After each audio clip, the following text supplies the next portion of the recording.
So why do 50% of marriages fail? These stats are staggering in today's times. Tons of factors for it, lots of research based factors for it. So, one of the key factors that came up was that maybe we as humans are not selecting our partners well.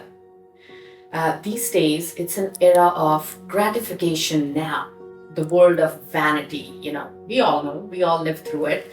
Um, and it's way more now what I'm talking, what it was 20 years back.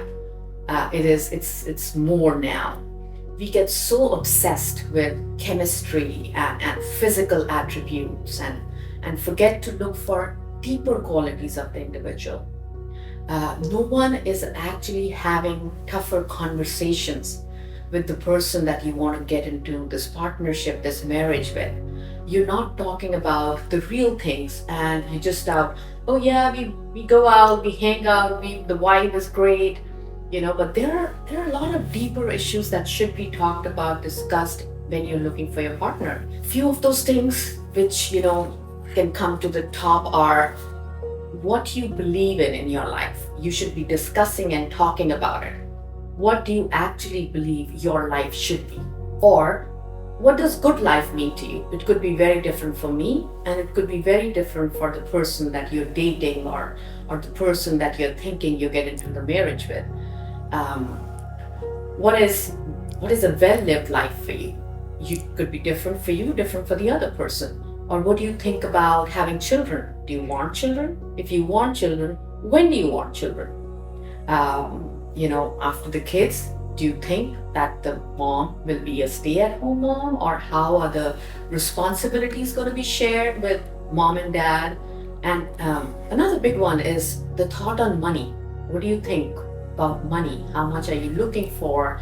What is a satisfactory thing in your partnership, in your marriage as you get into it? Another big one is, have you ever talked about spirituality with that person, which is such an important decision that you will make in your life. Another big one was, when the hard times come, how do you want to fight for your relationship? How do you want to keep your family together? It's always good to talk about these things. Nobody's addressing this, and that's the reason the marriage fail rate is so high these days. We don't articulate our emotions, and as a result, we are ready to give up on slightest hint of trouble. Another big one that came up was not cultivating the skills to make long-term relationships last. Skills like patience, conflict resolution, controlling our anger, the deeper, longer, thoughtful conversations that you need to have, where you have to have the patience to sit down and talk and see where you are headed to. As a society, as the race today, as we are living our lives, we are becoming very, very selfish people. We think of what we are not getting way more than what we are not giving into that partnership. We talk about ourselves so much more than we think about us as a group, as a partnership. So I guess giving a little bit more will help, because marriage is a commitment. It's an adjustment. You have to give it for the greater good here. We all get into our heads, whatever's going on in our family life, it's not happening the right way. It gets into our heads, and we start building a story in our head. We keep making that story bigger and bigger, and in which we become the victim and start resentment towards your partner, which becomes a big barrier to see the other side of the coin. That creates way more tension, and as a result, there is no physical attraction left in that relationship towards your partner. No motivation to be together or even hear each other out. And it seems like divorce is the only option left. Most marriages are failing due to these factors.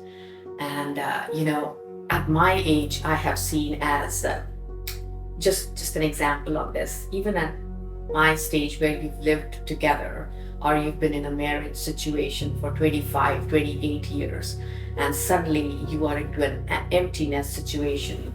That bond, the kids that kept you together is not there. I have friends around me, quite a few who have actually divorced each other. So it's just, and that becomes an external factor.